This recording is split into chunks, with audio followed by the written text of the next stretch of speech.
Hey folks, today we're going to talk about something a little bit different that not many folks are aware of, but it's a sprinkler system that goes inside a chicken house. It's not really a fogger, it's actually a sprinkler. And by sprinkling I mean when it's running, big drops are hitting you. You know, it looks like sprinkling rain.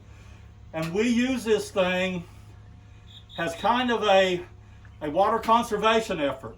It does a good job if you manage it right. Again, managing it is a little bit different mindset than what a cool cell system is. When we're running this sprinkler, we let the house get to roughly 90 degrees, and that scares a lot of people because they're used to running 82, 83, 84 with their cool cells. But when we manage this sprinkler, we're shooting for an inside air temperature of about 90 degrees. If it gets to 90, we don't want it to get any higher than that. So we let the cool cells come on and help. But up until then, until 90 degrees, this sprinkler system is what we're using. So the house is 90 degrees, but the humidity level is a lot lower than what it is in a house that's running cool cells. A cool cell house may be 82 degrees and 90% humidity. The sprinkler house may be 90 degrees and 60 or 65% humidity. It's that lower humidity that lets us get away with it. And we've done a lot of work with this the last couple of years. When I was still at Arkansas, we did a lot of work with sprinklers. It worked there, and it works here. Last flock of chickens that we sold a few weeks ago, the sprinkler house was 10 points heavier with 5 points better feed conversion than the cool cell house. If you manage it right, it works. You've just got to know how to manage it. So I'm going to let Jonathan do a little bit of explaining of how this thing actually works, because our controller, our chicken house controller, does not know the sprinkler is in the house. The two are not tied together.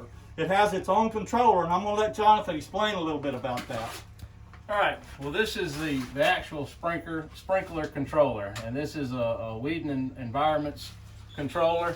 And basically when we place birds, we're not running the sprinkler on day one. We want to wait till we've got plenty of air movement in the house, and we'll typically have 8 or 10 fans running before we actually start adding water. Now at that point they'll probably be roughly around 4 weeks of age. We want to wait till that bird kind of fills out a little bit, takes up some floor space, but we'll start using this sprinkler system. And it's similar in operation to what cool cells are. We only allow it to run from say 9 a.m. to 9 p.m. or 8 a.m. to 8 p.m.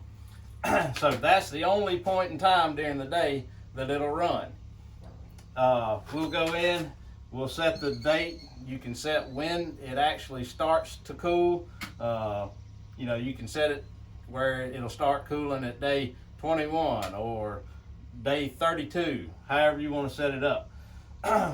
We'll wait till we're in full tunnel, and we typically will start the first level of sprinkler cooling at about 2 degrees above where we go into tunnel. And it's got 3 separate levels, and each level, as that house temperature increases, it'll get to level 2. If it goes up several more degrees from there, it'll go into level 3. And we can set an actual sprinkle time, which is typically what we use is 20 seconds. And then you can set an idle time of anywhere from 20 minutes on say level 1 down to 15 minutes on level 2, and usually level 3 is running 7 minutes. But you can, basically what you want to do is when you're running this sprinkler, you want that bird to get sprinkled on. You want that water to dry off, and about the time that bird gets dry, you want to hit it with another round of sprinkle. So you've got to make sure that bird is drying off between sprinkles. If it's not, you want to increase your amount of idle time. If they're drying out in 10 minutes and you've got another 10 minutes, you can probably tighten that idle time up between applications. That's basically how we run the sprinkler cooling system. So we've got a sprinkler control box in here. We're going to go inside and we're actually going to show you the sprinkler system. We've still got little birds, so we're not going to run the system, but we're going to show you how the sprinkler on the inside of the chicken houses are set up.